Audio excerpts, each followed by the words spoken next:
Listo, estamos grabando ahora sí. Muy bien. A ver. ¿Listos? Ahí se ve perfecto mi llave. Bueno, ahí pues repetimos pues la presentación. No tengo pues mucha cosa que mostrar, pero, pero bueno, esto es lo que se ha logrado. Mi nombre es Juan Felipe Correa, soy ingeniero aeronáutico. Aquí les estoy mostrando pues parte de mi trabajo. Tengo una patente en Colombia, Estados Unidos y Europa en aerodinámica bioinspirada. Inspirada en la aerodinámica de los insectos, especialmente las abejas y las libélulas. Y nos llevó a construir pues esta barrera que protege aviones del viento de los motores o del jet blast, instalada hace 2 años en el aeropuerto de Río Negro, aquí cerca de mi ciudad. Ahí se ve, por ejemplo, una simulación. A ver, es esta, en la que el flujo va así. Qué pulso tan malo. Y, y se deflecta hacia arriba. Sí, señor. Somos pues la única empresa a nivel internacional, a nivel mundial, que logra este nivel de protección. Es decir, nadie se atreve a poner estos aviones acá. La única barrera que hace eso. Y eso nos ha merecido pues algunos reconocimientos con la Royal Academy of Engineering. Soy pues un becario. Con la Cámara de Comercio de Aburrasur. Y bueno, ahí hay una vista aérea de la barrera instalada en Río Negro. Estamos promoviendo a ver si podemos hacer parte del aeropuerto de Lima, el Jorge Chávez, también con una barrera de estas. El tema aeronáutico pues, nos ha llevado por varios temas. Uno fue aquí en el metro de Medellín, cambiar esta forma recta a una curva. Eso redujo como el 4% de la resistencia aerodinámica de los vagones. Y eso es como $100.000 al año en reducción de la cuenta de energía del metro de Medellín. Y hace mucho me puse a hacer túneles de viento. Aquí está con menos canas. y eso es pues parte de mi carrera profesional. Eh, Tuve la fortuna de trabajar en la Universidad Pontificia Bolivariana, fui decano, puse a funcionar la facultad. Y bueno, vamos a hablar hoy es de hélices. Excelente. Para hablar de hélices, de pronto es más fácil hablar primero de las alas de nuestros aviones, los planos. Aquí hay dos aviones, tienen la misma superficie alar, pero el que tiene los planos alargados tiene el vórtice que se forma acá, mucho más pequeño que el que se forma en una aeronave de alas menos esbeltas. Entonces, ¿qué pasa? La resistencia inducida, es decir, la que generan esos vórtices, es la cuarta parte. Aquí es obvio que esta parte del ala es la misma velocidad de esta. La velocidad es constante. ¿Sí?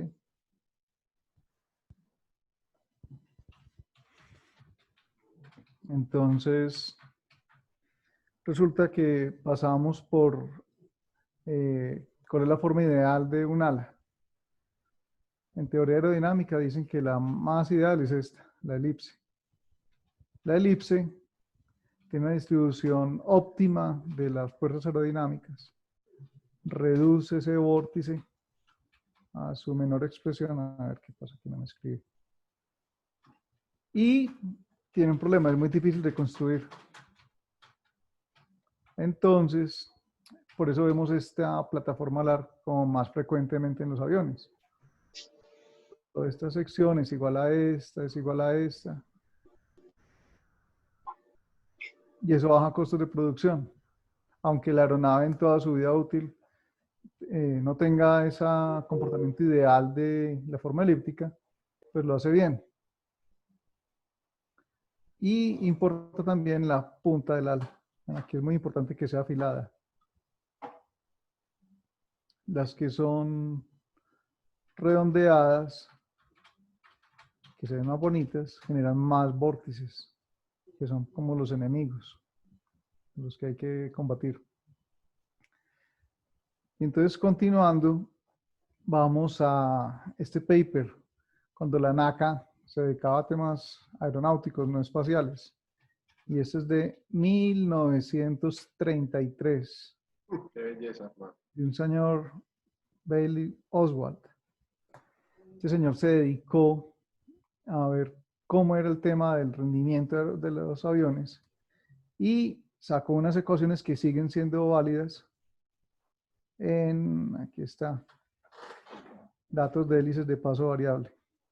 Ah, sí, sí. Y sacó unas tablas que siguen siendo válidas y son valores a partir de los cuales se sacan software para hacer el cálculo de hélices.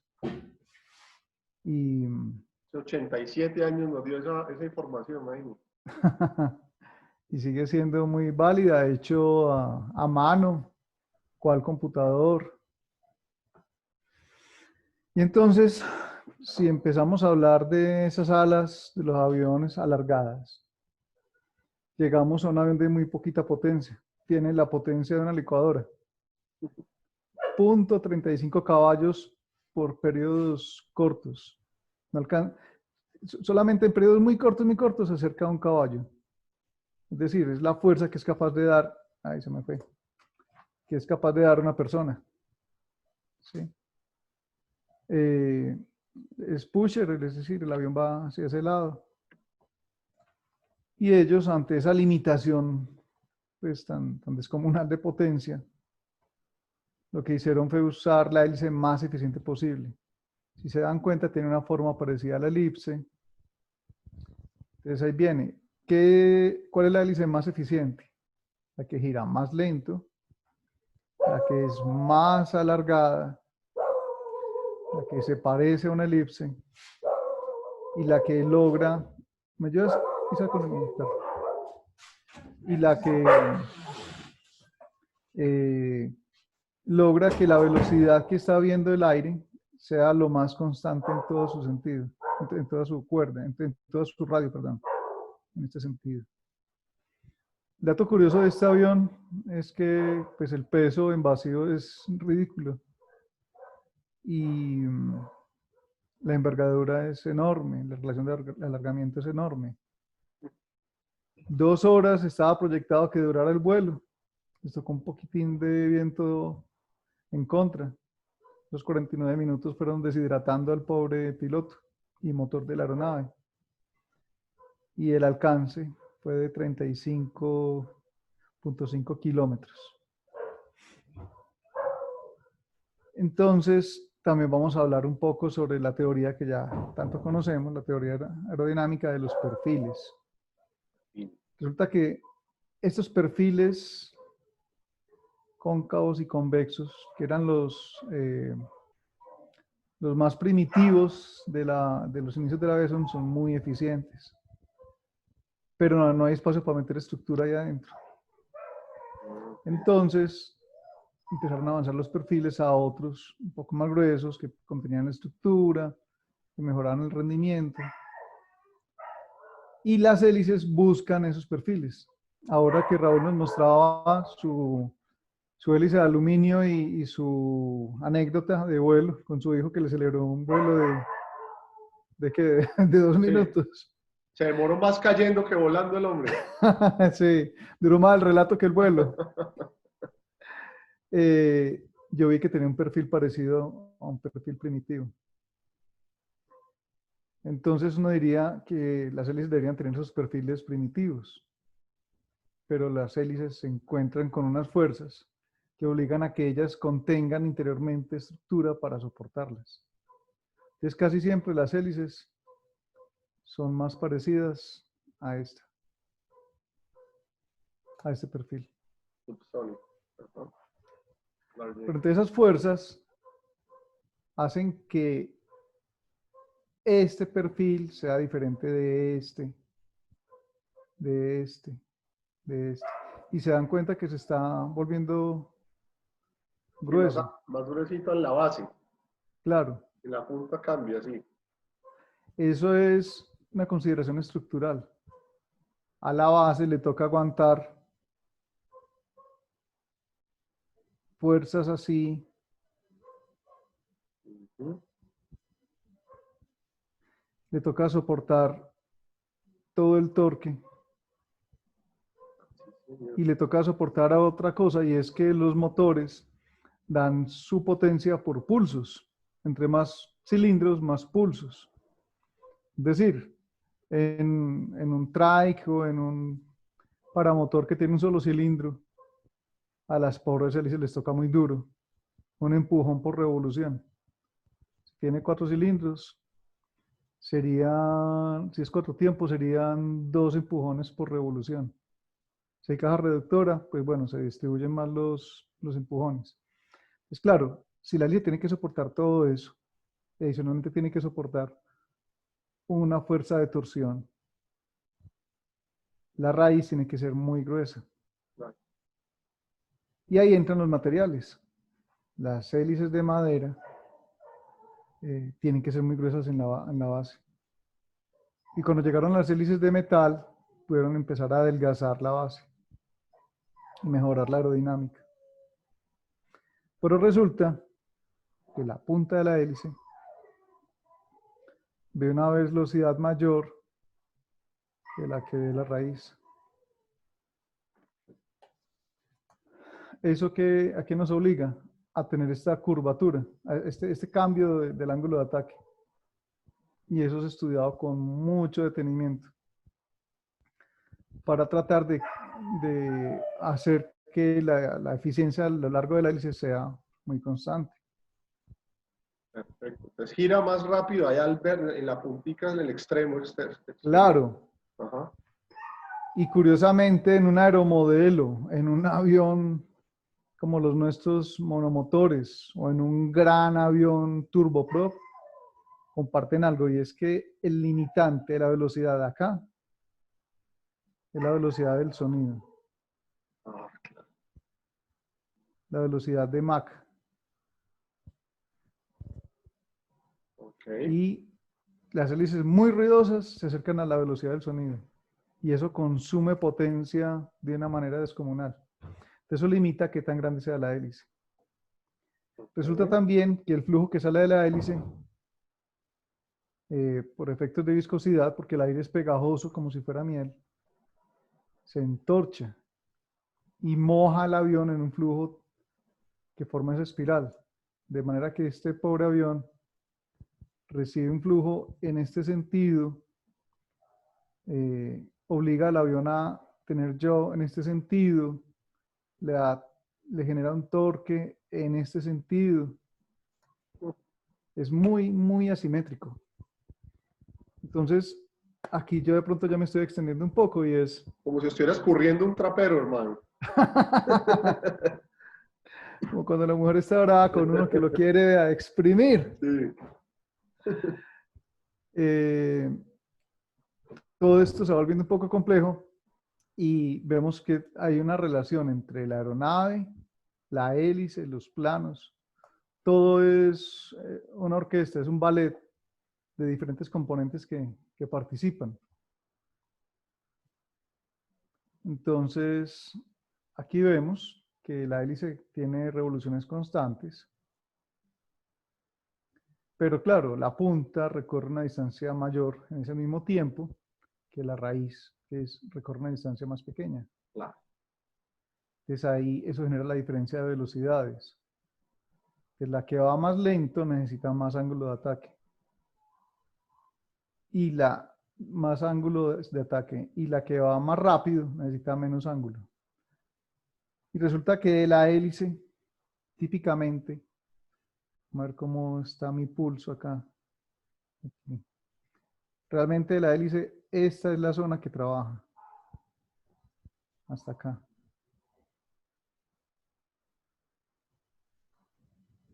Ah, ok. Aquí Ni se la base presenta ni la puntica, como el ni la ala. base ni la puntica. La Así. base se vuelve importante, por ejemplo, para el enfriamiento del motor, aunque estuvo de malas y le tocó perfil grueso por el tema estructural, entonces no es un perfil como maravillosamente aerodinámico. Y la punta, ya vamos a ver en qué está enfrentada. Resulta que, por ejemplo, en los aviones patín de cola, es común que esta sea la actitud al momento de querer despegar. Pero resulta que la pala que baja y gira por acá en la parte inferior tiene un ángulo de ataque diferente al de la pala que va por arriba.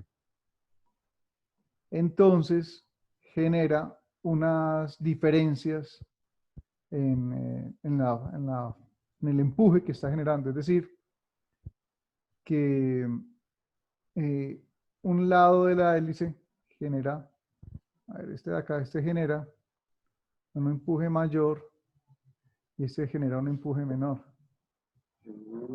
Claro, eso obliga al avión a salirse de pista. Vamos a ver si tengo aquí otra diapositiva. Sí, aquí la tengo. Aparte de esa fuerza aerodinámica, también está ese flujo que va en este sentido golpeando la superficie de cola. Y resulta que este tren, por la fuerza por el torque, el tren, la fuerza que ejerce este tren con respecto al otro es mayor. Entonces todo obliga al avión a salirse de pista. Aparte de que la autoridad de esta llantica de cola no es mucha. Y si todo eso está ocurriendo a baja velocidad, la autoridad que tenés con el rudder es pequeña. Eso hace que sea tan exigente un avión de patín de cola a baja velocidad, controlarlo para llevarlo en pista. Y para Hola, acabar de Felipe. ajustar, sí, Qué pena, una pregunta. Por eso en los aviones en la bancada llevan 2 o 3 grados de inclinación hacia el lado contrario. sí, O eso señor. no es para contrarrestar el torque. Claro, usted ve el avión simétrico, pero realmente el flujo es asimétrico, el torque es asimétrico.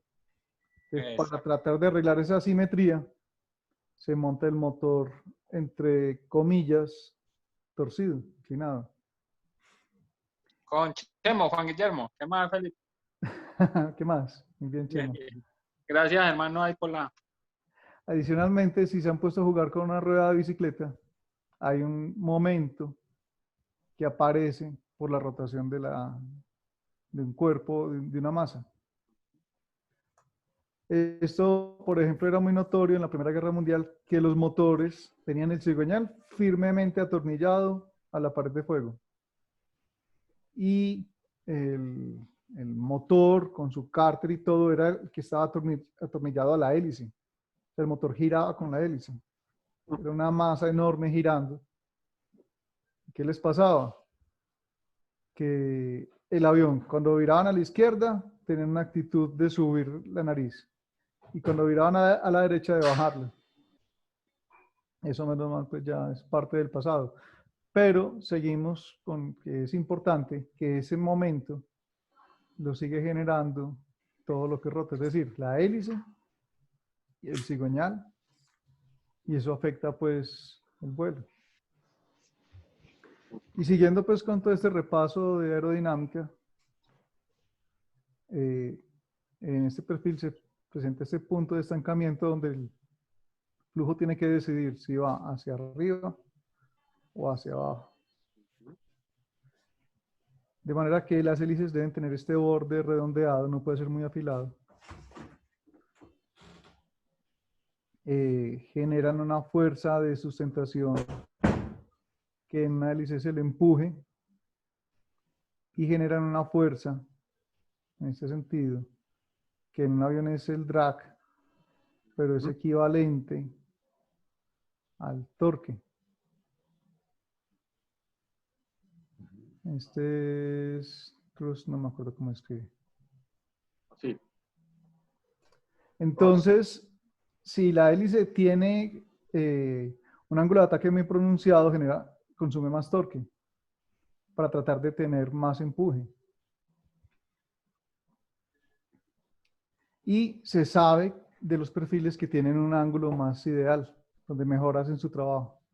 En las hélices casi siempre es 4 o 5%, 4 o 5 grados. Si ese ángulo es mayor, pues siguen trabajando, pero ya generan mucho consumo de torque. Entonces, avancemos. Si usamos una hélice de paso fijo o ajustable en tierra y le ponemos 10 grados, resulta que a baja velocidad puede que genere buen empuje, pero nos va a generar mucho consumo de torque. Y si el ángulo se exagera, se puede producir la pérdida. Y si se presenta la pérdida, se nos reduce la tracción de la hélice o el empuje. Está buenísimo, Pipe. O sea que si tenemos hélices de paso fijo, que son obviamente ajustables en tierra, esa angulación, que es lo que uno puede medio mover, entonces la idea es, bueno, yo me imagino que tú al final les explicarás eso, pero entonces la idea es tenerlo en ciertos grados, que no vaya a ser mucho ángulo de ataque, porque si no, entonces para el tema de crucero y de climb sería prácticamente ineficiente, ¿cierto? Sería más como para la etapa de despegue, pero ya para crucero y eso no. Claro, te toca escoger. Si pones un ángulo que te dé buen crucero, o un ángulo que te dé buen ascenso, o un ángulo que te dé buen despegue. Pero no tienes uno que cumpla todos a cabalidad. Te toca elegir. No hay de otra. Y así como yo les estaba contando de este vórtice que se forma en la punta de los planos, que ocurre en aeronaves más grandes o más pequeñas, pero en todas ocurre. Y es, digamos, el mayor enemigo de resistencia aerodinámica de los aviones de la categoría que nos interesa. También le pasa a las hélices. Ah, mira. Pero claro, como ya están en una trayectoria rotatoria, pues van haciendo el vórtice y queda evidencia. Ese vórtice es tan simple como que la reducción de presión es tan fuerte que el agua que está presente en la atmósfera pasa de estado líquido a gaseoso y se hace visible.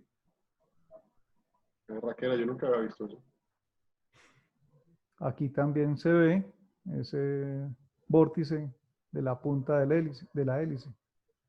Claro, por ejemplo, esta foto es de un avión que está en carrera de despegue, con sus motores embravecidos dando potencia. Es cuando más notorio es el fenómeno. Aquí vuelve y se repite. Y en los helicópteros también. O sea que cuando uno habla de una ala y conoce la física de ella, puede entender la física que está alrededor de una hélice, incluso con un avión de la rotatoria como un helicóptero. Y ya sabemos que ese es el que más consume potencia, combustible, y más castiga el rendimiento de la aeronave.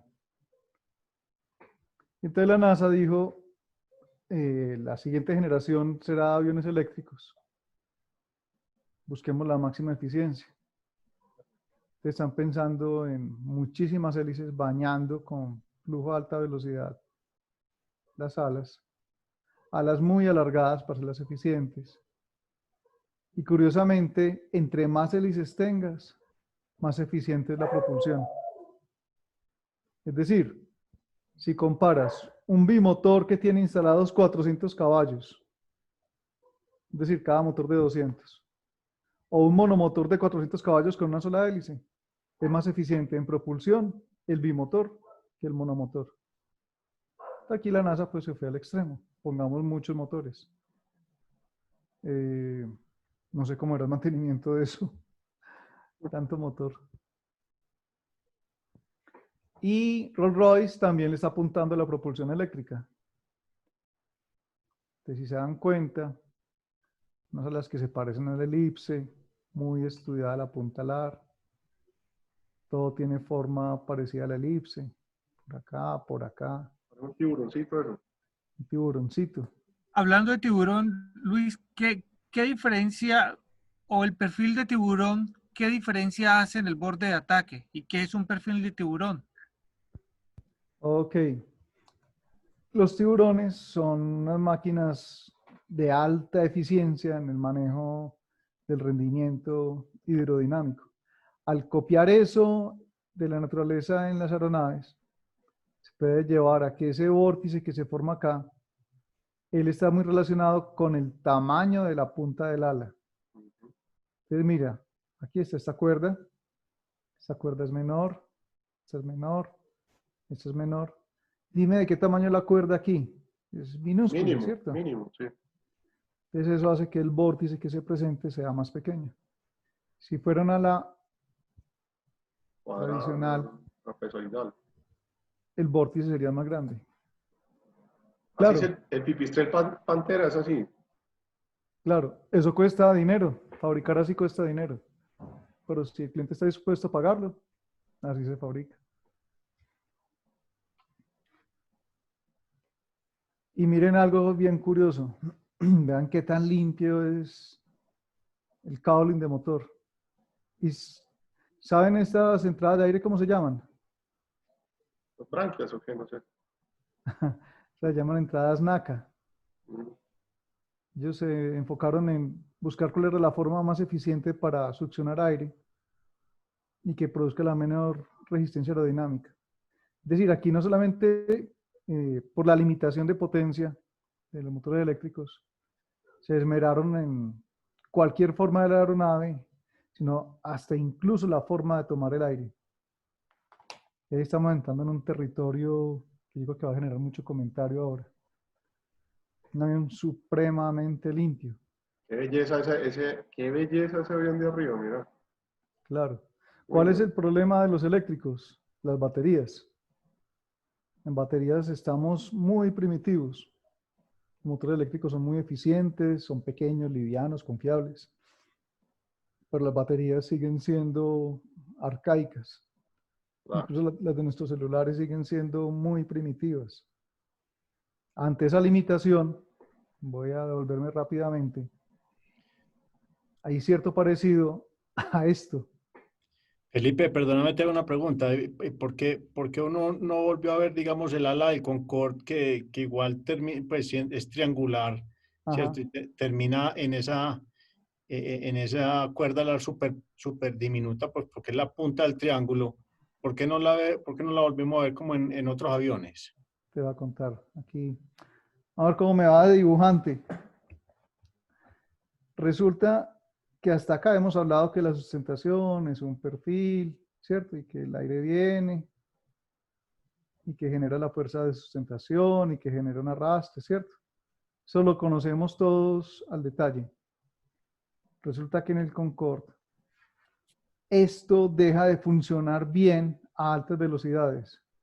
Es decir, esta teoría aerodinámica de la que estamos hablando acá funciona mal.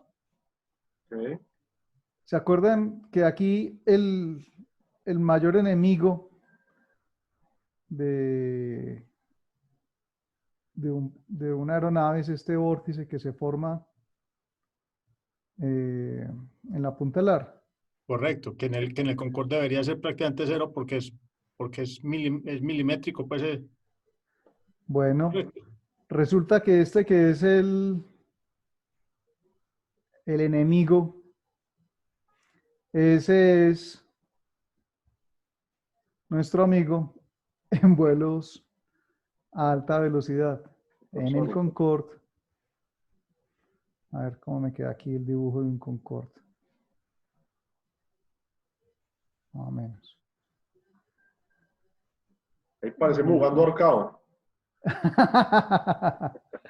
En el Concorde se produce aquí, este vórtice que es nuestro enemigo, en el Concorde se busca que se forme desde todo el borde de ataque. Ok. Y ese es el que genera la sustentación. Como en los insectos. Correcto. En los insectos, volviendo aquí a este lado, explíquenme qué pasa si en la parte de arriba del perfil se forman estos vórtices porque el ángulo es muy pronunciado. ¿Qué pasa con la sustentación? Se pierde. Ajá.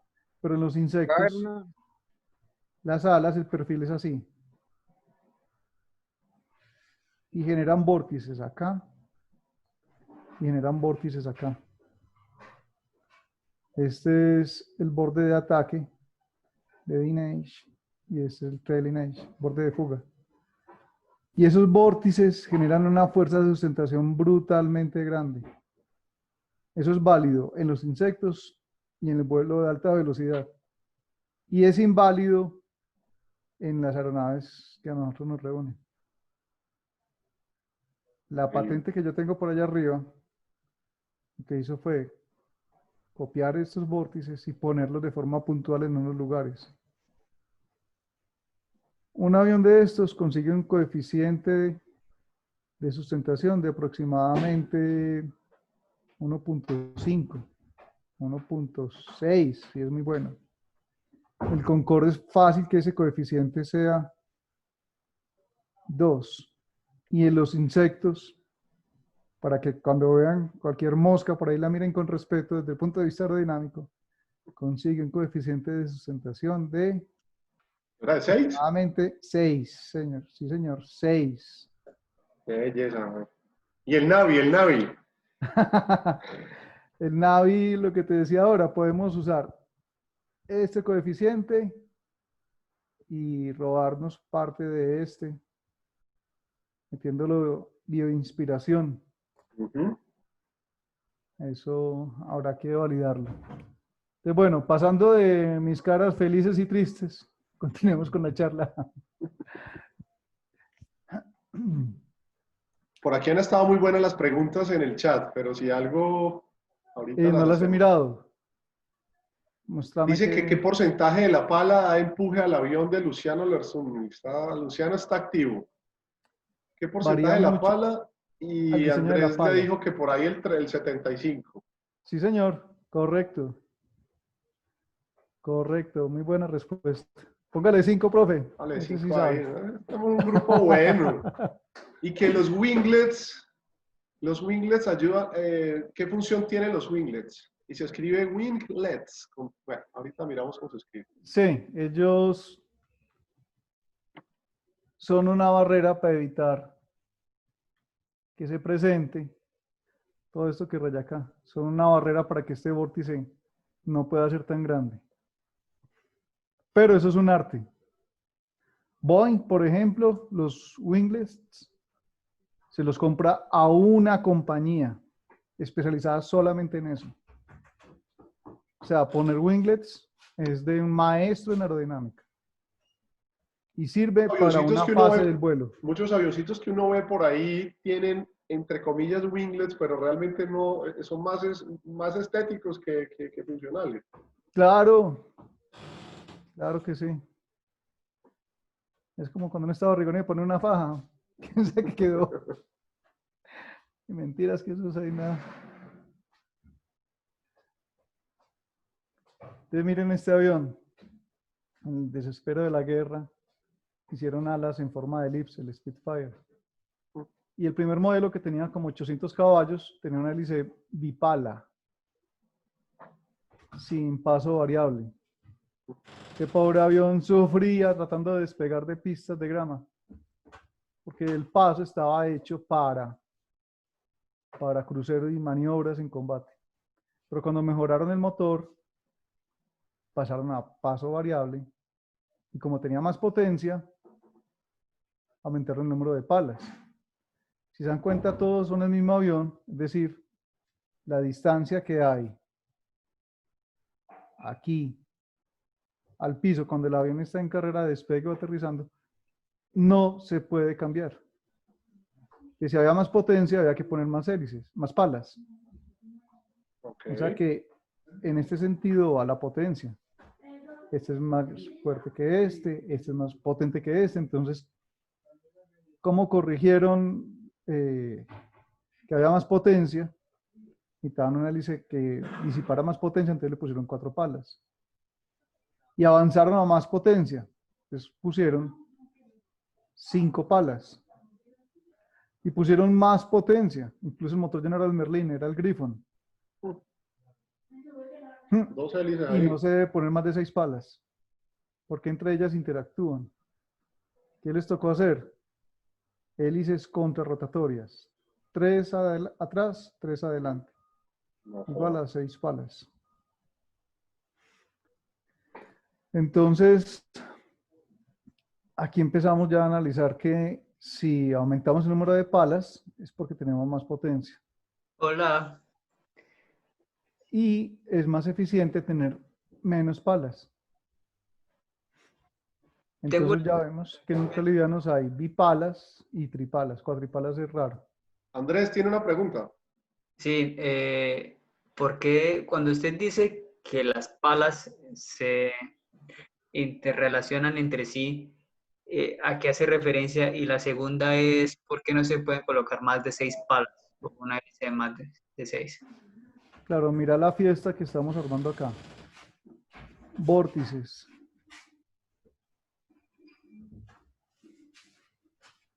Resulta que las partículas de aire que están al frente del borde de ataque se preparan para pasar alrededor del perfil. Pero si están perturbadas porque esta pala ya pasó, esta va a encontrar un flujo sucio. Pero esta le está ensuciando el flujo a la otra. Y esta a su vez a la otra, esta a su vez a la otra. Es decir, hay un flujo muy turbulento que la hélice ensucia a sí misma. Es como si nos ensuciáramos las manos para comer. Una mano ensucia la otra y la otra la una. O sea, todo se vuelve un caos. A ver, yo... Entonces podríamos decir que la hélice en nuestra aviación liviana de 2 palas es más eficiente que la de 3 palas. Sí, señor. Pero si aumentas de potencia, no puedes poner palas de más radio. Ok. O Esto sea que toca poner necesito subir el número de palas. el número de palas. Pero por decir algo, yo con 100 caballos puedo tener de 2 y de 3. Sí, Si ya le voy a poner 200 o 50 caballos o 300 caballos y entonces ya es de 3 o de 4 palitas. correcto. Entonces, usted me está caminando por hangares y ve un avión bipala. Chévere. Bipala. Wow. Y cuando uno ve un turboprop de 5 palas, dice, caramba, este sí tiene que ser, vea, con potencia. A poder Resulta- transmitir entonces toda esa potencia del motor realmente en eficiencia de empuje, ¿no? De thrust. Claro. A ver, yo por aquí tengo este. Fíjense, esta línea de corriente se dan cuenta que por aquí tiene una curvatura. Ujú. Esta también. Es decir, el aire se está preparando a rodear el perfil desde antes. Es decir, la perturbación está desde antes. Okay. Pero si aquí hubo otra pala, Ya viene perturbado. uy, qué pala tan fea me quedó. Y este aire lo dejaron un poco turbulento. A esta le tocó un flujo turbulento. Y eso va castigando el rendimiento. Por eso, si hay muchas palas, cae el rendimiento. Por eso no se recomienda más de 6. Las contrarrotatorias tienen algo bien curioso. Como van en sentido opuesto, no se castigan tanto como un conjunto que va solidario. Aunque los que van atrás les tocó recibir un flujo turbulento. Es decir, en eficiencia es más eficiente el juego de palas que va adelante que el que va atrás. Ujú. Y vean esto. Búsquense esto en internet. Los Spitfire que casi rompieron la barrera del sonido. Y van a encontrar la historia de un piloto que sobrevivió a un exceso de velocidad, reventó la caja reductora, perdió la hélice, rompiendo la barrera del sonido con un avión de propulsión a hélice. El avión, claro, al perder ese peso de nariz, quedó pesado. ¿De dónde? ¿De De cola? cola. Y el avión empezó un ascenso furioso, tanto que el piloto perdió el conocimiento. Se despertó a 30.000 pies, sin hélice. Y fue capaz de planear y contar la historia. Mira Y eso. en los años 50 dijeron, hagamos aviones supersónicos con hélice. Hicieron estos dos intentos. Pero esa historia estaba condenada al fracaso. ¿Por qué? Fíjense esta gráfica, qué tan curiosa. Digamos que esta es la potencia, es constante. Pero resulta que la hélice tiene una eficiencia que va cambiando, es esta línea verde. Y el empuje tiene este comportamiento descendente. Es decir, cuando en el taller cogemos el avión, lo ponemos anclado a tierra y medimos con una báscula cuánto empuje estático tiene, nos da un empuje alto, nos da este valor de empuje. Pero a medida que la aeronave va ganando velocidad, ese empuje va bajando, va bajando, va bajando, va bajando. Y claro, esos aviones que querían que fueran supersónicos volaban como a 600 millas por hora.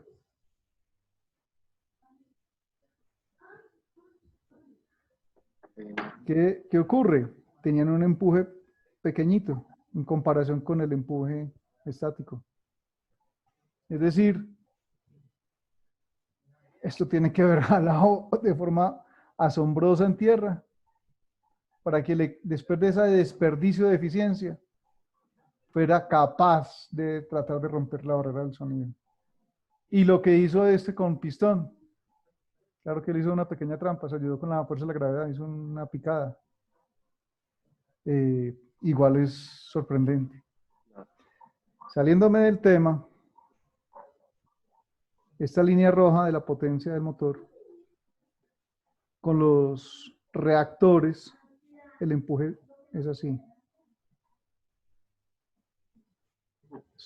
Va subiendo. Es decir, que usted a medida que quiere ir más rápido, tiene más empuje.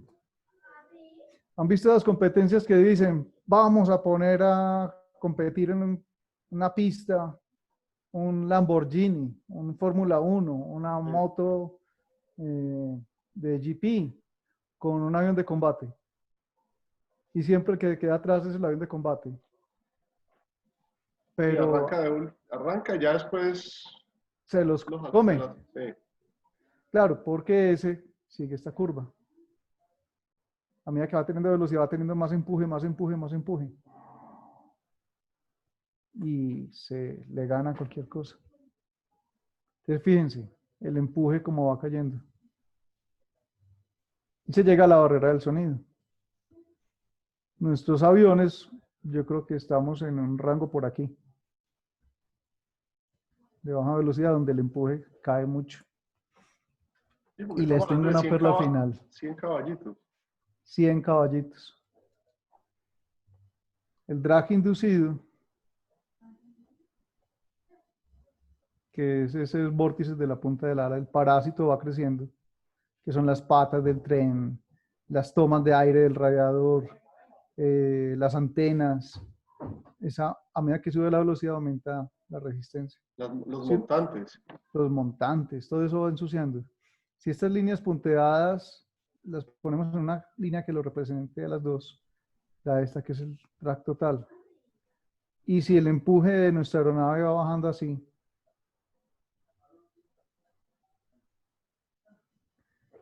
acá vamos a llegar a la velocidad máxima. Entonces el avión no corre más de este punto. Por más que le pongas turbo y por más que le pongas de todo, ¿cierto? Claro, si le pones turbo, puede que llegues a que esta curva pase por aquí y te ganas esta miseria de velocidad. Te ganas esta miseria de velocidad. O sea que Entonces, ¿cuál es una buena forma de ganar velocidad? Para un avión Dime, pulgado dime. para subir es mejor cambiar hélice que ponerle turbo o hacer ambas sería lo ideal. Hay que ver lo posible. Depende de cada aeronave. Resulta, yo creo que es la gráfica que sigue. Si se dan cuenta que total drag se parece a power required. claro, el poder requerido para una aeronave, pues por las 4 fuerzas que participan en el vuelo, es idéntico a la resistencia aerodinámica. Y aquí la cosa se vuelve bien divertida. Resulta que esta diferencia es la potencia que tienes disponible para subir.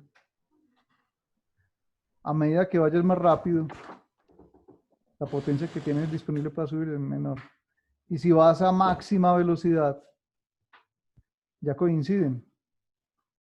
¿Qué pasa? El avión va a máxima velocidad horizontal, pero no sube. ¿Sí? Resulta que la hélice va perdiendo eficiencia a medida que gana revoluciones. Entonces, si gana más revoluciones, la eficiencia de la hélice va bajando y la resistencia va subiendo. Y aquí en Latinoamérica, que estamos tan acostumbrados a volar a gran altitud, Rafael nos habló ahora que él vuela a 2.500 metros sobre el nivel del mar, la altura de su aeródromo. Eso es una barbaridad. Entonces está castigado por la densidad del aire para el motor, para la hélice, para los planos. Los aviones que han de volar en América Latina tienen que ser muy como adaptados a estas condiciones, por todo esto que estamos viendo. Esta es la gráfica que estaba buscando. Por eso las aeronaves tienen una velocidad a la cual son mejores haciendo ascenso, porque esta área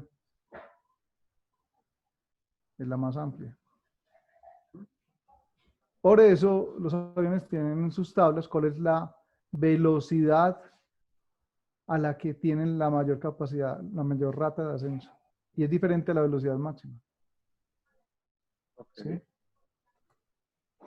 Que es la que nos tenemos que acostumbrar a despegar, no siempre en BX, sino utilizar mientras se pueda el BY.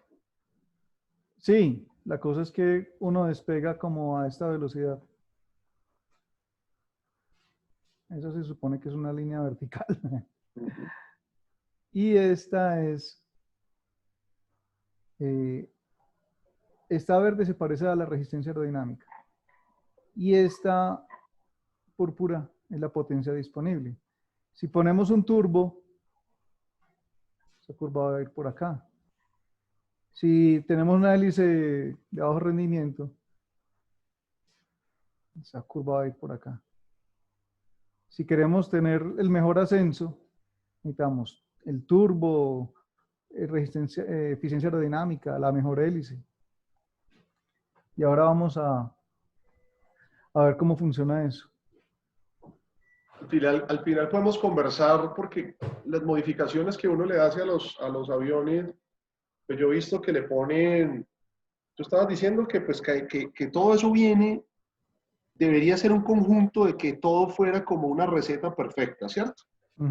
Pero si se construyen aeronaves que compran un fuselaje de una marca y ponen el motor de una marca y entonces entonces, ¿cómo saben ellos qué hélice poner?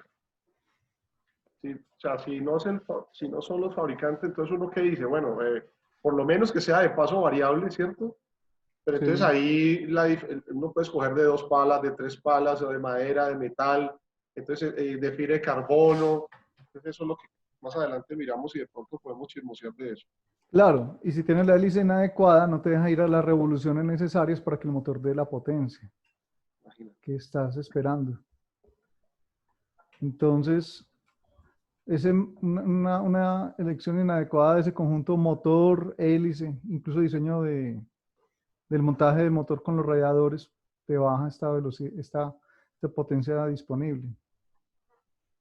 Entonces el avión se va castigando en ascenso, porque esta distancia es más pequeña. Entonces, bueno, no sé si por aquí haya que describir mucho, simplemente es que la hélice en su perfil está conectada a un sistema hidráulico con un pistón y muchos tienen unas contrapesas que en lo más moderno se se hace de sistemas electrónicos que sensan las revoluciones. Esto genera una fuerza centrífuga, centrípeta, que hace que esto rote, empuje este eje hacia arriba y libere el paso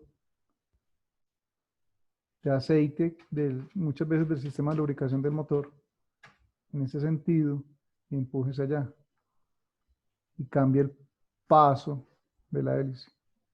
Y si baja las revoluciones, este resorte empieza a ganarle, a vencer a estas masas que irían ya en este sentido. Este eje baja y ya libera el paso por otro conducto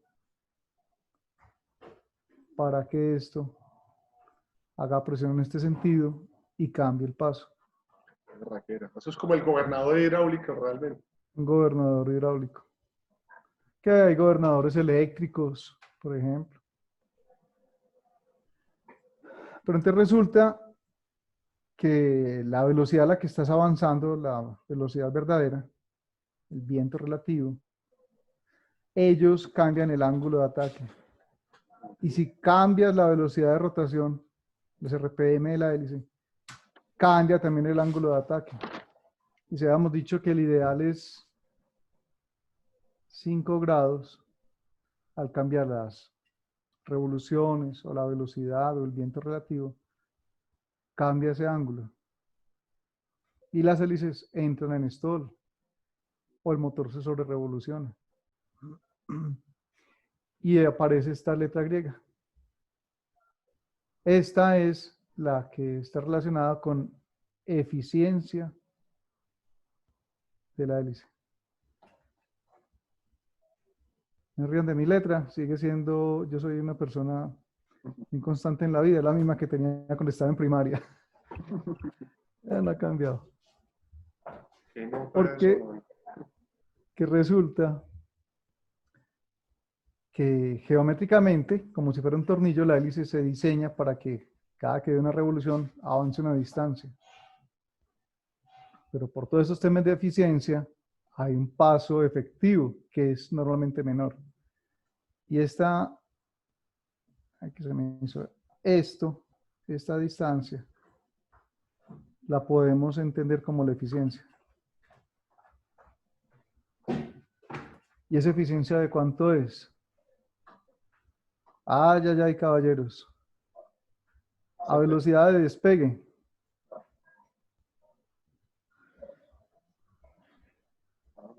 La eficiencia, no, pues es como el 40%. O sea, de 100 caballos, te quedan 60 para despegue. Y a medida que vas ganando velocidad,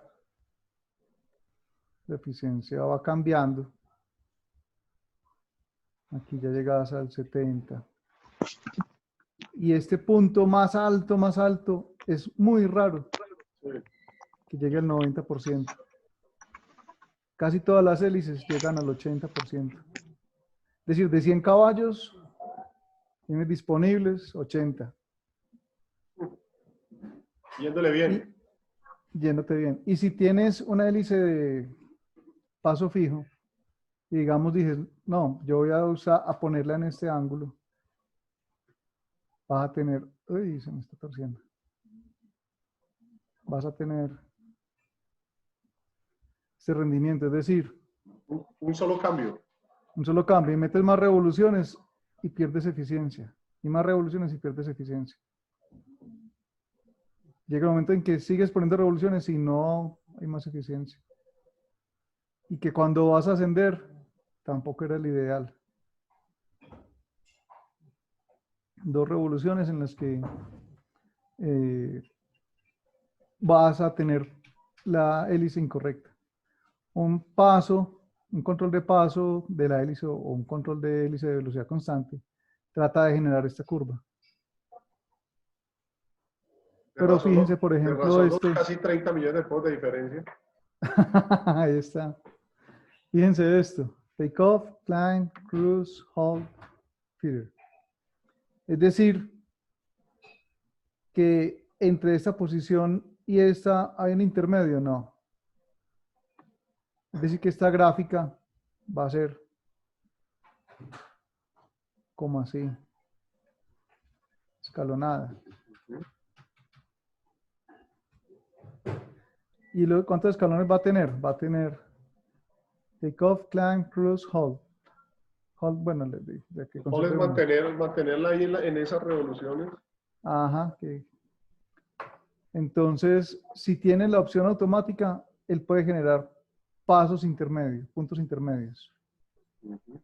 Si tienes que elegir manualmente porque no tienes un sistema automático, sino que es a pulso, como los que de paso, control de paso eléctrico, que es un switch que parece elevavidrios, uno tiene que poner un ojo en la presión de vacío, en RPMs y en velocidad, para tratar de hacer que esta curva esté presente en las diferentes fases del vuelo. ¿Sí?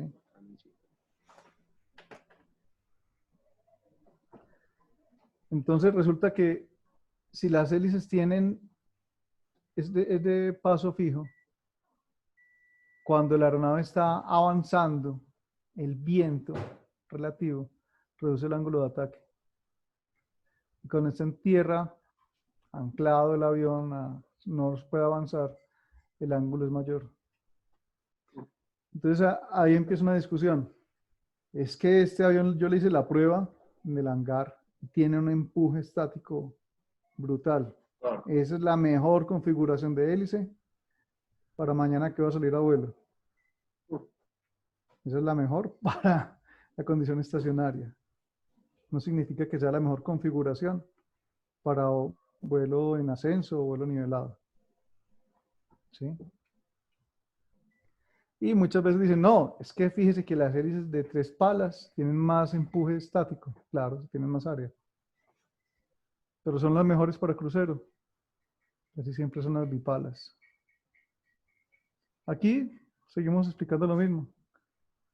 Si cambias las RPM o cambia el viento relativo, estás cambiando este vector acá abajo y estás cambiando el ángulo de la hélice. Y la hélice tiene solamente un ángulo eficiente. Y aquí yo creo que vamos a discutir algo bien chévere. Esto es de un artículo que encontré de la American Institute of Aeronautics and Astronautics. El autor tiene este avión, no sé cómo se pronuncia, los Cum. ¿Cuál es ese? Los Cum, un avión como de los años 50. Sí. Darth Vader. Este avión tiene instalados 90 caballos. Y si ven las especificaciones, es prácticamente un ultraliviano LSA. Se pasa aquí un poco en el peso.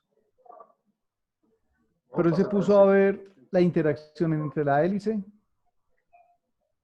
y la refrigeración. Esta entrada de aire, esta y este radiador.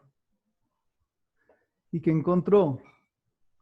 Que la hélice tenía el 81% de eficiencia. Aquí ya está escrito. Pero la eficiencia real era del 62%. De 90 caballos, realmente tienes 55. Fíjense que en aviación general, en ultralivianos, muchas veces ponen los radiadores a recibir el flujo de alta velocidad. Eso consume potencia, que da miedo. Uy, yo sí quiero meter una cucharada ahí antes de que se me olvide. Dime.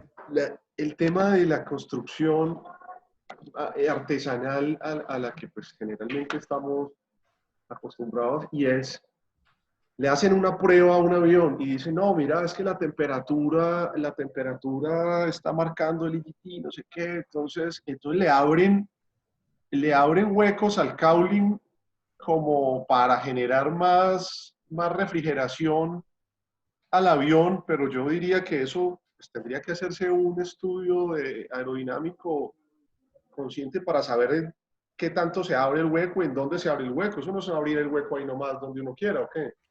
Tienes toda la razón. Y como el flujo es tan asimétrico, Por ejemplo, este radiador que tiene sus laminillas acá, Ujú. el flujo le pasa casi que tangencial Ah, y no va a querer entrar. Muchas veces pasa que se pone el radiador en una zona de aire de alta velocidad y no enfría.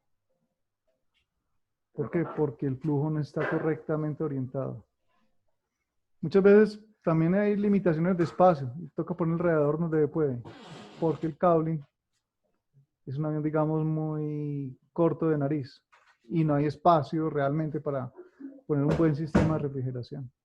Es que fíjense todo lo que castiga ese conjunto. Ingeniero Felipe, Sí, señor. gracias. Andrés González, quisiera hacerle una pregunta. Claro. Viendo esta fotografía, e igual que los textos que usted ha mostrado, todas las hélices que muestran los textos, porque son libros antiguos, son hélices rectas, digámoslo así. Sí, Y hoy en día las hélices modernas son como tipo machete, ¿sí? sí, correcto. Y entiendo que esto aumenta la eficiencia de la hélice y lo he visto, o más bien lo he oído, es que disminuye mucho el sonido. ¿Esto a Sí, qué se señor. debe? Claro, con mucho gusto. Ve, le acabó la pila a mi cámara. Se la cambiamos. La vamos a cambiar. Resulta que ya sabemos que en la punta del ala está la máxima velocidad. Aquí se me el cursor. Aquí está. Aquí la velocidad es máxima. La velocidad es más pequeña y aquí es baja. Si esta velocidad se acerca a la velocidad del sonido, genera mucho ruido. Impresionante. Y genera una resistencia aerodinámica descomunal. Aquí, si ves la velocidad del sonido que está aquí muy adelantada. sí. Si la punta llega a esta zona, Más la bulla que hace. hace más bulla, consume caballos, que da miedo. Pero entonces los alemanes se dieron cuenta de algo. Y es, si hay un ángulo de ataque, si hay un ángulo del borde de ataque tirado hacia atrás, como una ala aflechada, al pobre flujo lo engañamos y él cree que ese perfil va más lento. Eso hace que la velocidad en ese punto se empiece a reducir. También otro ejemplo de eso, lo he visto en algunos STCs que tienen los Crusader, y Ajá. es que tienen unas palas que terminan como en un wingtip, llamémoslo Sí, así. señor. Son de 4 palas. Y lo he visto, notoriamente se siente el sonido muchísimo más suave, y Ujú. entiendo yo que también aumenta la eficiencia, y obviamente porque pues son 4 palas que están haciendo el empuje. Ajá. Entonces fíjense que hay mucha semejanza entre ahí estoy viendo la imagen. Listo. Hay mucha semejanza entre la aerodinámica de un ala y la aerodinámica ahí quedó bien la cámara, muchas gracias. Y la aerodinámica de una hélice. Es decir, los conocimientos de la aerodinámica de un avión son válidos a la aerodinámica de la hélice. Y lo que decía, realmente son conocimientos que hace mucho tiempo se tienen. Y la tecnología de hélices ha avanzado muy poco. De pronto, los últimos beneficios de la tecnología tienen que ver con los materiales. Poder tener hélices de material compuesto. Pero se han dado cuenta que en los aviones más grandes, turboprop, se ha vuelto muy común la hélice de material compuesto y es poco frecuente la de metal. Ujú. Resulta, vamos a ver cómo aquí en el dibujo. Felipe, vení, antes de que pases esa gráfica, te hago una pregunta. Es decir, si el tema de la refrigeración de ese conjunto afecta, pues es que estás perdiendo casi el 40% de tu potencia. Sí. en el tema de ultralivianos, que lo que yo veo es que muchos tienen el radiador ahí donde lo señalaste. ¿Qué alternativa hay para, pues para que el flujo no sea, entre comillas, directo? Porque ya me estás diciendo que porque se ensucia y todo eso, que ni siquiera tiende a entrar. ¿Hay alguna alternativa Claro, para modificar eso? aquí se me llenó la hoja de papel de... Digamos que esto es un radiador con sus láminas, ¿cierto? Está hecho Sí, para que el aire pase en este sentido. sí. La resistencia aumenta al cuadrado de la velocidad. Si ponemos este radiador a recibir aire a muy alta velocidad y mal orientado, generamos una resistencia aerodinámica miedosa. Horrible. Pero si hacemos un diseño cuidadoso,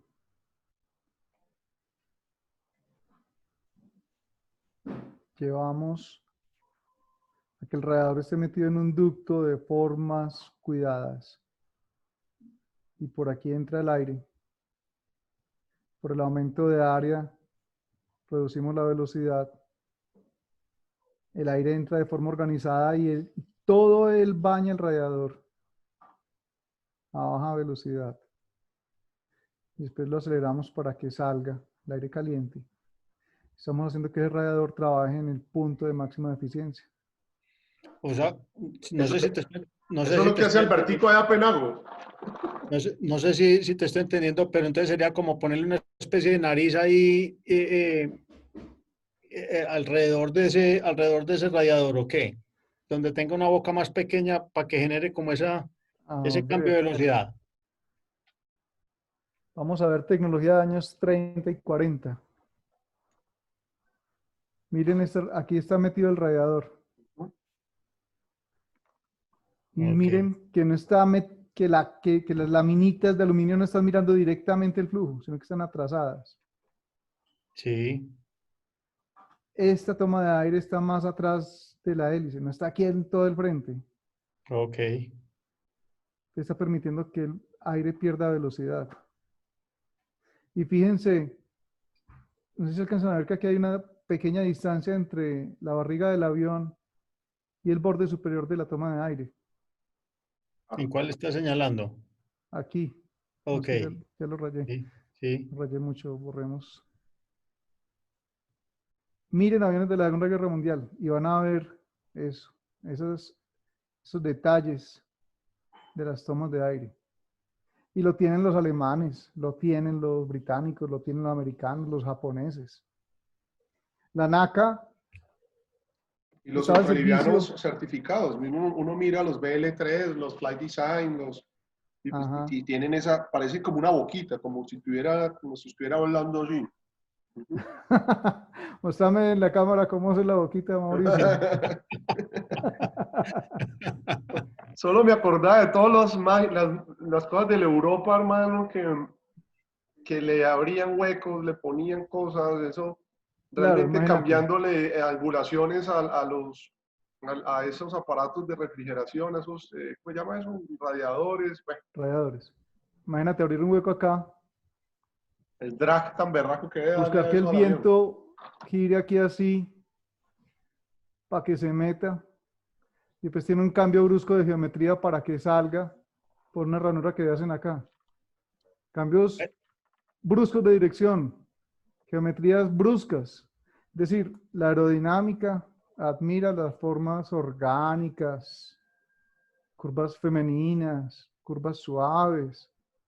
Si tiene cambios bruscos, el aire se comporta mal. Entonces, si uno llega a un radiador y a un radiador de eso le hace como esa especie de prepucio, pues por llamarlo de alguna forma. Sí, señor. ¿Cuánto más, cuánto de ese 40% que estaba perdiendo puede ganar? Yo sé pues que eso depende de la No, forma, pero sí es representativo.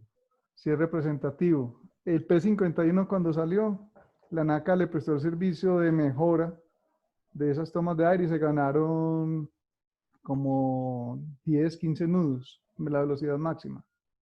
Es decir, después de que la North American se esmeró en hacer un buen diseño, lo refinaron y ganaron. Esos castigos aerodinámicos, ¿dónde pagan? Venda En agua, Lana. ascenso y en crucero. Y compra un Ecolot. Un Navi, papi. Venda eso. Oiga, lo que pasa es que si yo le digo a, ¿cómo es que se llama el que jode con fibra de vidrio allá? Albertico. Albertico, sí.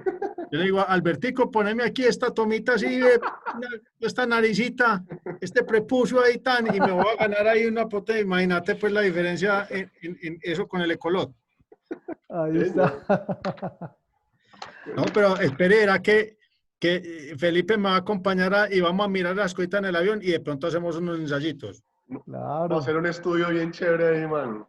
Claro. A mejorar ese avión. Para poder vender eso rápido. No, yo no tengo intención en venderlo. Espere que lo turbonivele y con esa hélice que le compré y el prepuso que le voy a poner, vea hermano, eso va a quedar Bajando una belleza. Una belleza. Ah, María. En paisa. Entonces, aquí estas ecuaciones. Esta letra es la que vimos. Sí, de la eficiencia. eficiencia. Sí. Aquí está el empuje. El área de ese disco. Y está la velocidad. Y está la densidad. Entonces, Raúl opera con baja densidad por estar en gran altitud. Eso afecta. Galito también, mejor dicho, saliendo de 9.000 pies. Claro, y aquí está la velocidad del aire que está golpeando la hélice. Está acá abajo de esta barra que está dividiendo. Eso castiga la eficiencia. Porque esta U esté abajo y esta rho de densidad esté abajo, es que... A ver qué se me hizo. Es que esta curva se comporta así. Es decir, ¿cómo será esta curva a mayor altitud? Es así. Y a mayor altitud es así. Y por eso es tan común, entre otras cosas, que usted prueba el avión en Estados Unidos, quedó maravillado con el rendimiento Sí. y viene a volar a nuestros aeropuertos latinoamericanos de gran altitud Un purgado. y el avión está purgado. Eso también le pasa a los polacos, ¿cierto? Sí, hijos polacos y A los verdad, polacos también. hicieron mentalizados, ¿no? Con ojos podridos. Oiga, apenas pase yo con el prepucio y lo deje por ahí, lo deje raspado, puta, ya yo le digo. Ay, papi.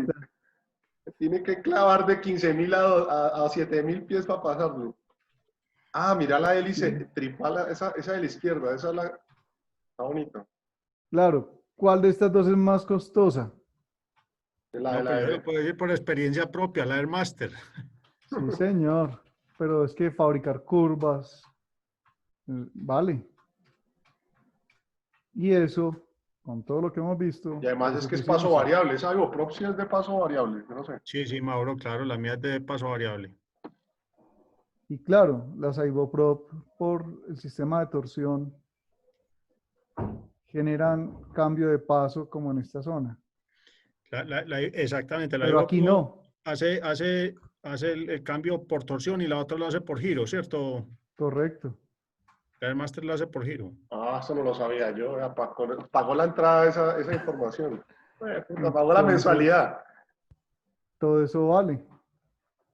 La fabricación, hacer esos sistemas, generar los beneficios en eficiencia, que el avión trepe más rápido, tenga mejor crucero, baje el consumo. Pero esta llegará al 81%. Póngale 85% para que seamos bien amplios. Esta puede estar alrededor de, aquí estoy adivinando, no lo conozco, 76%. Aquí estoy adivinando. Eso genera la diferencia entre una hélice y la otra. Más que le meta turbo a la isoprop, no, o sea, es mejor empezar a cambiar hélice y ya después turbonivelar, y ya después cambiar el avión penal. Voy en la segunda etapa. Ahí está. Ahí se ve las diferencias entre las hélices. Y bueno, amigos, eso es lo Una que tenemos berraquera, preparado. hermano, una berraquera. ¿Ya terminaste? Ya terminé. Bueno, vamos a aprender. Si quieres, vamos, espérate, yo hago algo aquí. Aquí los tengo a todos.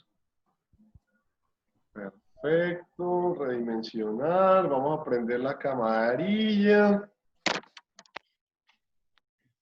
Oiga, qué berraquera, hermano, de clase. Mejor dicho, vamos a ver quién está preguntando. Ya pueden activar los micrófonos bien juiciositos si tienen alguna pregunta. Piloto 47, no sé quién será. Está levantando la mano, no sé si tiene una pregunta. Efraín es ese. ¿Efraín? Gracias, Mauricio. Sí, buenas noches. Ah, sí, Efra, ¿qué más, hermano? Bien, aquí es de Villavicencio lluvioso. Una belleza. Condiciones atmosféricas adversas. Ay, madre, no haría el putas por allá ahorita. Ingeniero, gracias. Una pregunta. El comportamiento, toda la teoría, todo lo que explicó con relación cuando la hélice se coloca en empuje para los paramotores, para los ultralivianos, porque aquí está pues, alando la hélice, pero cuando se coloca en la parte posterior. ¿Cómo se comportan este tipo con relación a ese mismo flujo y a esa resistencia? ¿Nos podría de pronto ilustrar en esta parte? Claro, cuando tienes la hélice adelante refrescando al piloto, tienes que tener mucho cuidado con las formas que quedan atrás porque aquí hay aire de muy alta velocidad, ¿cierto? Y mira este cowling también tan estudiado, tan optimizado, ¿sí? Pero tienes potencia, entonces te puedes dar el lujo de que ese flujo de alta velocidad golpee el avión. Pero si estás con limitaciones, te toca hacer más esbelto ese cowling. Y si tu limitación es todavía más seria, porque la potencia es mínima, lo mejor es ponerla atrás. Por eso este avión la tiene atrás. ¿Sí ves? Pero a la hélice le va a tocar recibir el flujo sucio. ¿Dónde está el cursor? Aquí está. El flujo sucio que está dejando la estela de las alas, la estela del fuselaje. Unas por otras. Genera eso. Un tema con las hélices tractoras es que generan estabilidad en la aeronave. Y las hélices que empujan generan inestabilidad en la aeronave. Ok. Sí. Eso sí, si tienes la hélice atrás y algo se te suelta del mofle, o una tuerca o un resorte, te hace un daño si es pusher. Pero la teoría de la hélice como tal es la misma. Los anfibios son los que más tienen esa hélice de atrás. Normalmente en el vuelo de ultraliviano y paramotor se usan las típicas hélices hechas de madera. Inclusive hay mucho amigo que vuela que ellos mismos las fabrican. Había una discusión en otro grupo sobre el famoso nudo, que cuando ya están haciendo la hélice aparece el famoso nudo. Ese nudo que aparece en la madera, no sé si me haga entender. Sí. Genera, o sea, para dejar una hélice con un nudo de esos, dependiendo de en qué parte aparece el nudo, ¿es recomendable dejarlo o hay que desecharlo inmediatamente? Sí, es un elemento de calidad del material. Resulta que los materiales metálicos se les llama isotrópicos, es decir, coge material metálico y le hace fuerza torciéndolo, empujándolo, jalándolo, y tiene las mismas propiedades. La madera no. La madera tiene propiedades diferentes de acuerdo al sentido donde está haciendo esfuerzo. Si se jala, si se comprime, si se tuerce. Si las dos palas son con el mismo tipo de fibras, vas bien. Pero si una te quedó con un nudo, en ese punto del nudo tienes propiedades mecánicas diferentes. ¿Cuáles son? Por más ingeniero que sea, usted no lo sabe. Ya sabe, Efra, que pone esa hélice de adorno en el garaje, hermano. Sí, eso, esa falta de continuidad en las propiedades mecánicas. Una lotería puede que nunca te moleste, puede que te dé una gran sorpresa. Excelente respuesta, Felipe. Muchas gracias. Con gusto. Dos participantes levantaron la mano, qué juiciosos. Qué bien. Raúl y Luciano. Oh, Felipe, muy buena tu charla sobre las Prenda pues la hélices. cámara, mi llave. Ah, ok. Ya Eso. estoy. Para poder ahorita nosotros ver eso. Bueno, te comentaba que muy buena la charla sobre las hélices. Realmente Gracias. sí me he desasnado bastante. He leído yo algo de hélices como para entender nomás la mecánica, pero bueno, algo que siempre he escuchado es que la hélice de una sola pala es la hélice más eficiente. Entonces, tal vez tú me puedas explicar eso porque yo no la he captado. ¿Cómo es eso de la hélice de una sola pala es más Claro. eficiente? Si la pala que va adelante está ensuciando el flujo, la que viene atrás, como se ve acá que dejan esa estela. Y como veíamos en esta gráfica, que el máximo número de palas recomendada es 5. Significa que si vamos en esta dirección, reduciendo el número de palas, podemos llegar a que el ideal teóricamente sea la de una pala.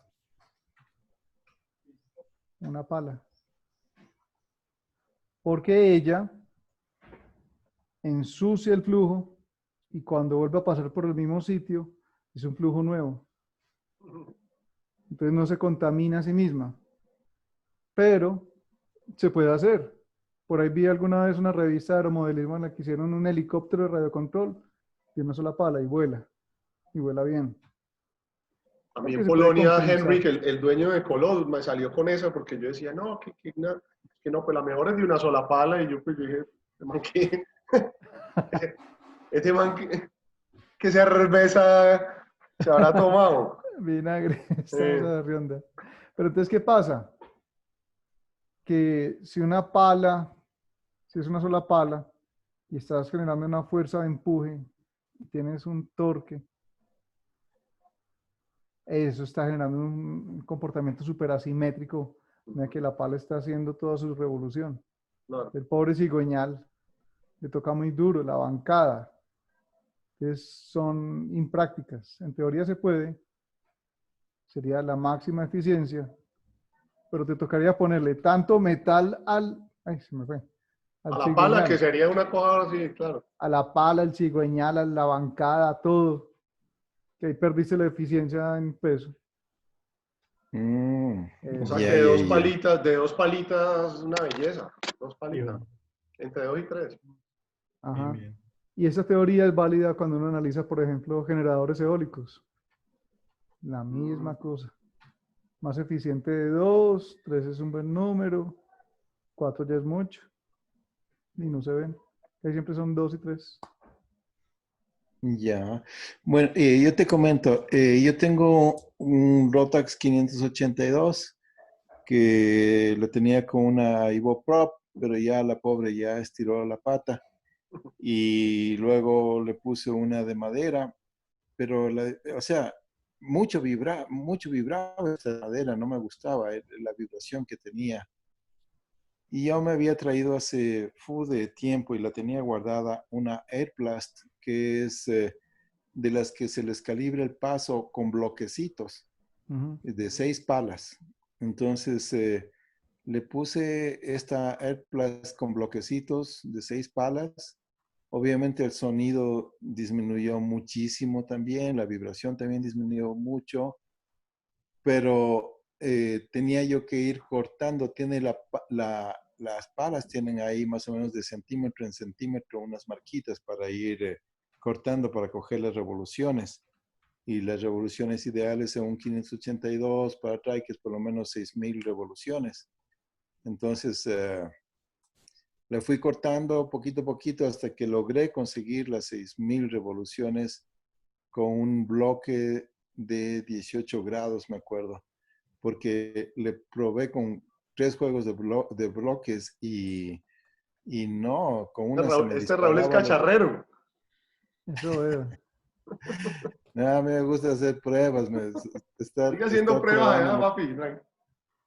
¿Cómo te Así fue? que, sabes que con la de 18 grados y cortándole la hélice de centímetro en centímetro, llegué a tener las 6.000 revoluciones. Así que, y ahí vino la pandemia y ahí está guardado el aparato. Ah, no hay que terminar la historia. Sí, ¿Qué me tal? quedé enjabonado. ¿Qué dice Luciano? Luciano tenía una preguntita. Hola, buenas noches a todos. Qué alegría volverlos a ver. Gracias, Mauricio, por la charla y Felipe, muy interesante todo lo que nos has explicado. Me queda una duda. ¿Puedes mostrar la gráfica donde tenías el conjunto del gobernador, que tenía un acelerador? Cámbialo un momentico. A ver, te digo. Esa, para ahí un momentico. Explicabas que hay unos balancines que a la medida que aumentan las revoluciones se van abriendo, empujan el resorte y cambian el paso de la hélice. Eso es simplemente un paso de hélice variable ajustado a potencia. Es que no lo había visto nunca. Yo aumento la potencia, aumento las revoluciones, los balancines se abren, empujan la hélice. ¿O es un tema que yo controlo como piloto como paso variable? Porque ahí no veo ningún controlador de paso. Gracias. Sí, con mucho gusto. Resulta que cuando mueves el mando en cabina, pero el mando de potencia es lo que estoy viendo, ¿no? Ahí.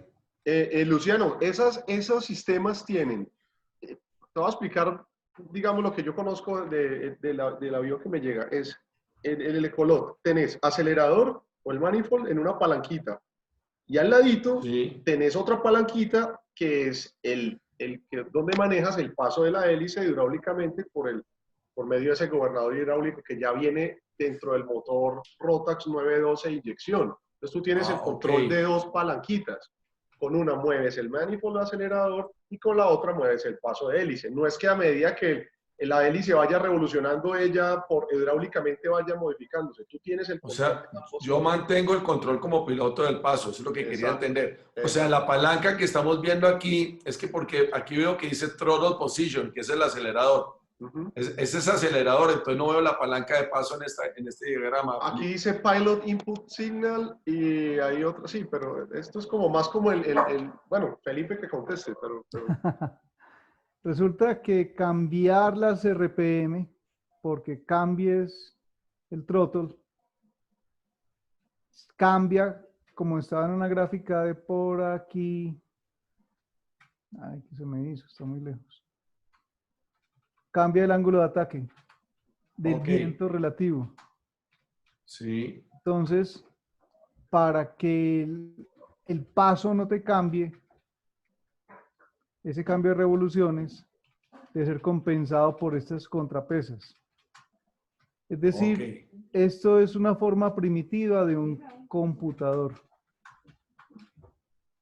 Sí, que además es muy lógico, no tiene, por las fuerzas centrífugas se van a abrir las contrapesas y van a empujar el resorte. Así es, y va a jalar esta pieza negra y va a mover estas válvulas que dejan que pase hidráulico para un lado o para el otro del pistón de operación. Pero entonces en esta gráfica, vuelvo y repito, distinto a lo que dice Mauro, que el de Mauro es mucho más moderno, ya viene incorporado, en esta específicamente es un paso que se ajusta automáticamente por ajuste de potencia. Así es, entonces la hélice sigue viendo el paso constante, así cambie la velocidad. Ya entendí, perfecto. Muchísimas gracias, Felipe, muy querido, ya entendí, muy amable. Con gusto, con gusto. Sí, este sistema, ¿me están oyendo? Sí, dale. Ah, ya, ese sistema, como dicen ustedes, es bastante arcaico. Ese sistema lo tiene el C-47, ¿sí? Entonces, en el decolaje se pone precisamente dentro de la lista de chequeo, full paso alto, full paso bajo, se hacen los chequeos precisamente y se decola en esa forma, ¿no? Tiene uno la posibilidad de poderlo gestionar antes del decolaje. Mejor dicho, el decolaje se hace con full paso alto y cuando se va a aterrizar se pone que full paso bajo, si no estoy mal. Correcto. Muchas gracias. Muchas gracias, El Guillermo. computador es mecánico, hidráulico. Sí, pero es por flujo de aceite. Tiene toda la razón, y por flujo de aceite. Oiga, Con la tecnología ingeniero, moderna buenas se puede tardes. cambiar por un computador electrónico. Ya después Andrés Ingeniero. tendrán que nos explique cómo es el funcionamiento de esos gobernadores hidráulicos en esos motores de nosotros. Hablar algo, Ingeniero sí. Felipe, buenas tardes. Buenas tardes. Oye, ingeniero, me parece entender que estamos como revolviendo el tema de gobernador hidráulico con control de paso variable con hélice de velocidad constante. Estamos haciendo como un revueltico ahí. Sí, y entonces empezamos a ver, es un tema en el que no quise entrar porque es de pronto más común en aviación general que en aviación ultraliviana. Por ejemplo, controlar el paso mirando la presión de vacío, las RPM y la velocidad. Y ahí entran términos que de pronto algunos no conozcan, que es volar el motor cuadrado. Y sí, esto se podría ampliar mucho, a ver cada sistema de forma individual, pero sí, tienes razón. Pero entonces, resumiendo, lo mejor son hélices de velocidad constante, paso variable. El tema del paso fijo para cuadrar la hélice con una angulación en tierra es muy limitado porque no tendríamos, como por decir algo, los cambios que tenemos y la capacidad de tener la mejor performance en cada etapa del vuelo. Entonces, esas hélices de paso fijo, realmente por acá no creo que funcionen muy bien. Ajá, así es. Así es. Hay que hacer la inversioncita entonces de paso variable. Y entre paso hidráulico, entre paso variable gobernador hidráulico y paso variable eléctrico como la Airmaster,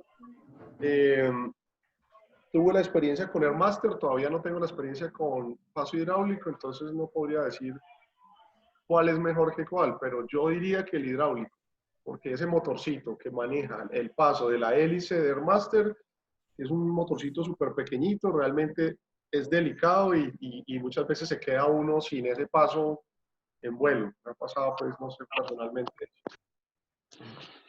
Indudablemente, Mauro, efectivamente, el gobernador hidráulico supera cualquier otra. El tema de los gobernadores eléctricos, pues nacieron con la idea de minimizar para la aviación liviana y específicamente más exactamente para la aviación experimental, ¿no? Genial. Hombre, excelente, excelente. A mí este tema me pareció súper bacano. Y hubo un poco de gente conectada hoy, como 40 y pico personas. Ah, qué bien. 45 Excelente las conectados, preguntas. 50, sí. Bueno, muchachos, Mauro, excelente. ¿Quién más va a Mauro, hablar entonces? una preguntita antes de irnos. A ver si es posible que Felipe en otra ocasión nos regale una charla sobre gobernadores en general para complementar lo que dijo el otro capitán ahí, de paso variable, fijo, electrónico, bueno, todas las cosas que hay. Porque, digamos, me parece muy interesante entender esto correctamente. Gracias. No, pero pregunte acá, Mopita, que para eso estamos, no hay afán, hermano.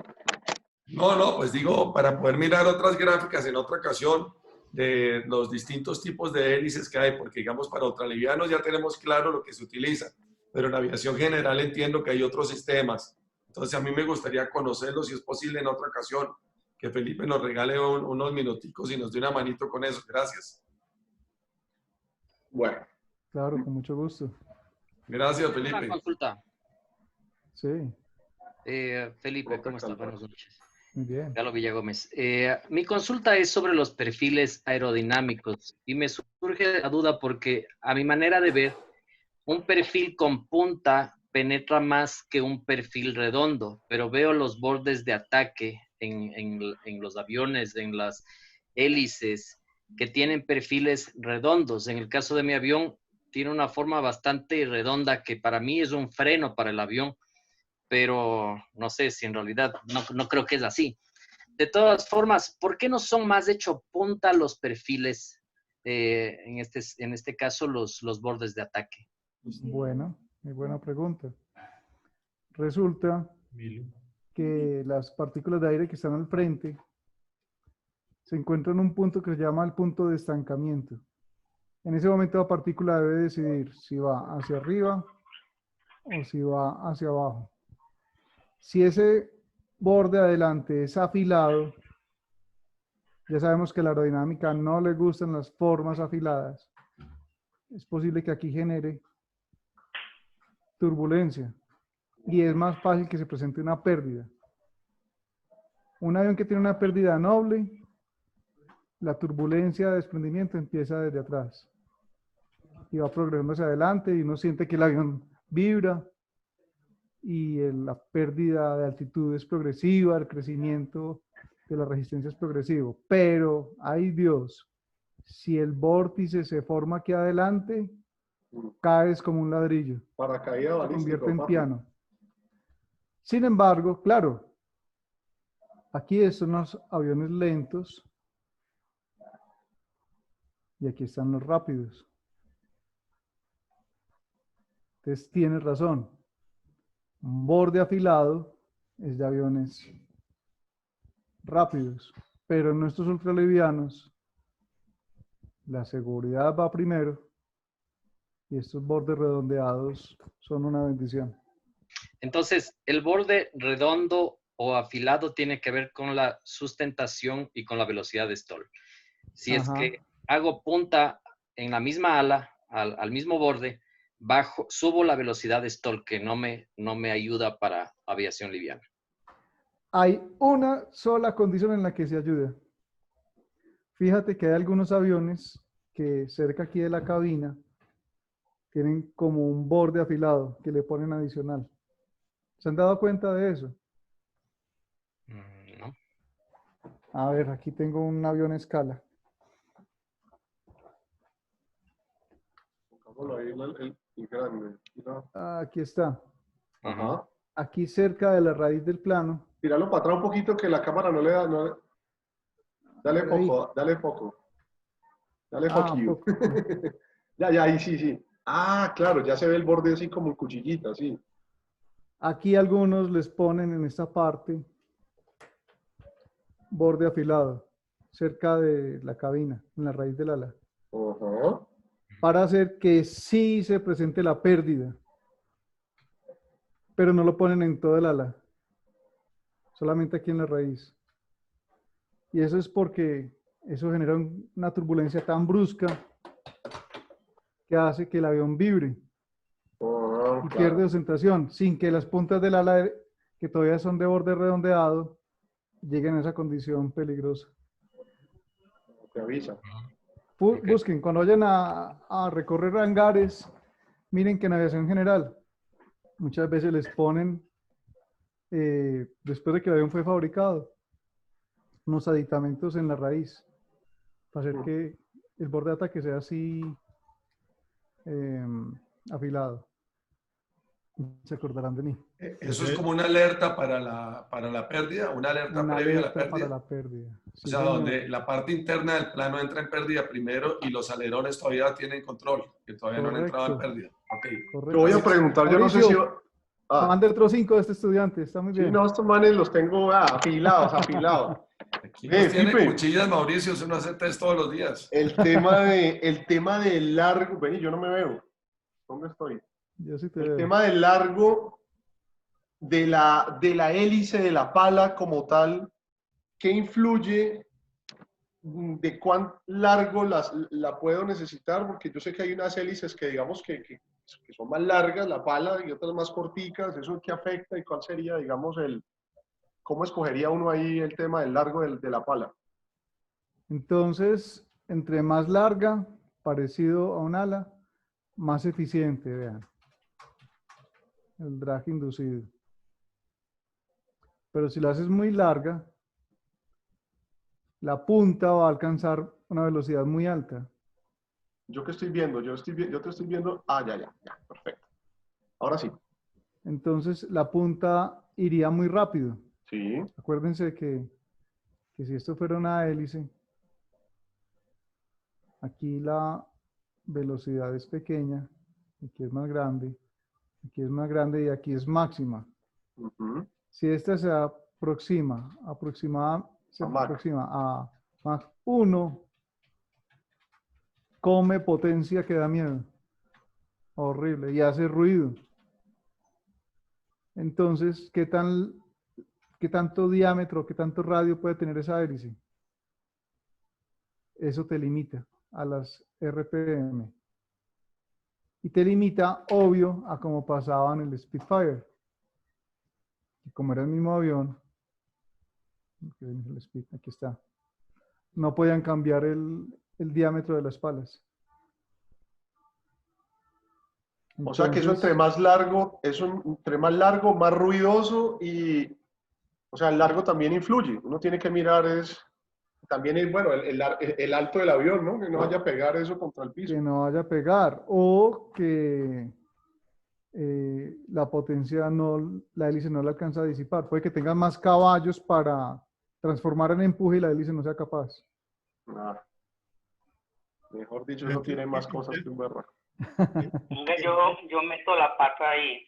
Resulta que cuando un motor se desboca, que esa es la palabra, ¿sí? Cuando se daña, digamos, el gobernador y se desboca el motor, la hélice alcanza las máximas RPM, como dice el ingeniero, alcanza a llegar a la barrera del sonido. ¿Qué problema hay cuando llega a la barrera del sonido? Que ya pierde totalmente el empuje. Hagan de cuenta que ponen un plato al frente del avión y el drag es tan grande que va a hacerlo meter a ese plano en donde está el motor. ¿Ya? La inducción de empuje llega prácticamente a cero. ¿Sí? Eso es lo que les quería decir. Tienes toda la razón. En la Segunda Guerra Mundial, pues era muy importante la velocidad para ganarle al oponente. Los americanos con Kelly Johnson hicieron el P-38 Lightning. 2 motores de los más grandes en un avión con un fuselaje minúsculo. El avión era capaz de alcanzar velocidades supersónicas en vuelo nivelado, en algunas partes del ala. Y el pobre avión en vuelo nivelado pasaba lo que nos está diciendo Guillermo. Se sube la resistencia aerodinámica, desaparece la sustentación y el avión estaba en perfectas condiciones, arrancaba un picado. Y perdieron muchos aviones por eso. No entendían por qué. Pérdida de control a alta velocidad, ¿no es? Pero es que ya es muy alta velocidad. Yo creo que esa no la estudiamos nunca en ultralivianos. En las guadañas. No, que no, está Ingeniero. bueno, muchachos. Ingeniero, espera, Mauro, antes de que se vaya el ingeniero, que esta vaina está muy apasionante hoy. Sí. Ingeniero, materiales, metal o compuestos. Y dentro de los compuestos, sabemos que hay mucha gama de compuestos. Sabemos que vienen hélices con alma de madera, otras con algunas almas de algún material parecido o muy, muy cercano al acero y ese tipo de cosas. Sí, señor. La mejora en materiales. Pablo Londoño, complementando un poquitico la pregunta de Johnny, sí. También no sé si después se pueda, porque en estos motores 912, el tamaño del hub y el peso de la hélice afectan la duración de la reductora. Entonces, si después, bien sea ahorita o después pudieras complementarlo, te agradecería mucho, Felipe. Sí. En duración de cajas reductoras y motores, sí tenemos expertos. Yo no, en ese tema tengo conocimientos, pero no soy experto. Pero es cierto, esas fuerzas generan desgaste. Las fuerzas de inercia son muy grandes en una masa tan importante como la hélice girando. El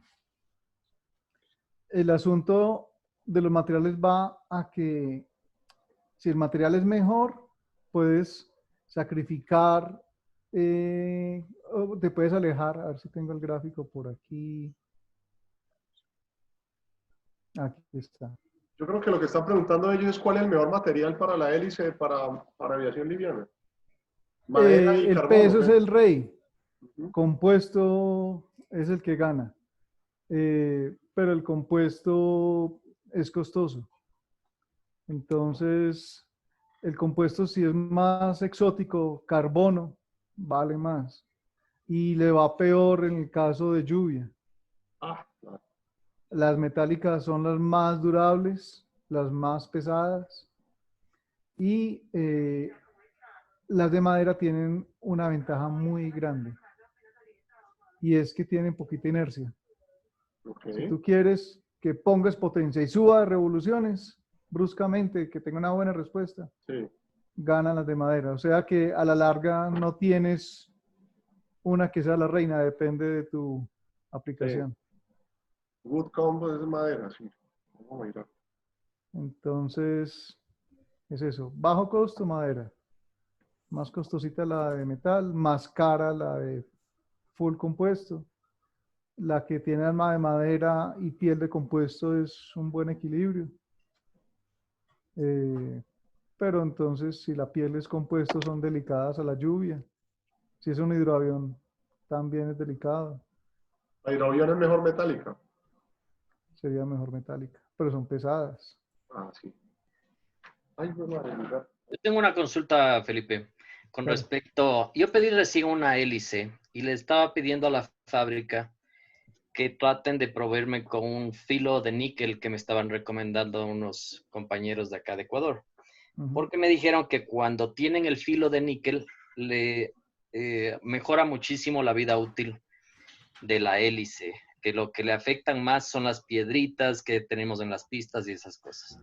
Entonces, primero, ¿ustedes han utilizado, alguien del grupo, un filo de níquel que me puedan recomendar para ponerlo? Y segundo, ¿puedo simplemente tomarlo, tal vez chequeando el peso de cada uno de los filos que voy a poner en los perfiles y midiendo bien en qué parte de la hélice voy a poner? ¿Puedo ponerlo o es algo que no me recomendaría?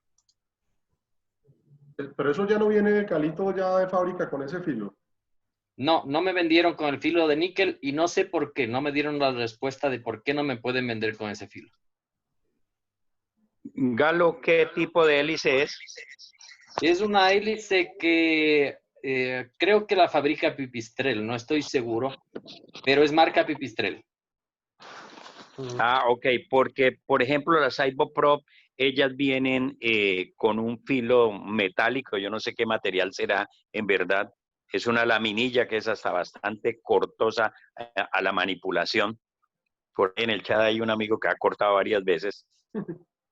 Y son reemplazables, ¿no? Incluso son relativamente bastante económicas. De pronto pensar en eso, busca laminillas Iboprop, lo puedes buscar en Spruce y a ver si de pronto eso podría ser una posible ensayo para su hélice, ¿no? Sí, las venden y traen un pegante, sí, tienes razón. Ok, perfecto. Esa cinta, completada que dice Johnny, esa inclusive porque venden el rollo y uno la compra y la pone como uno realmente desee.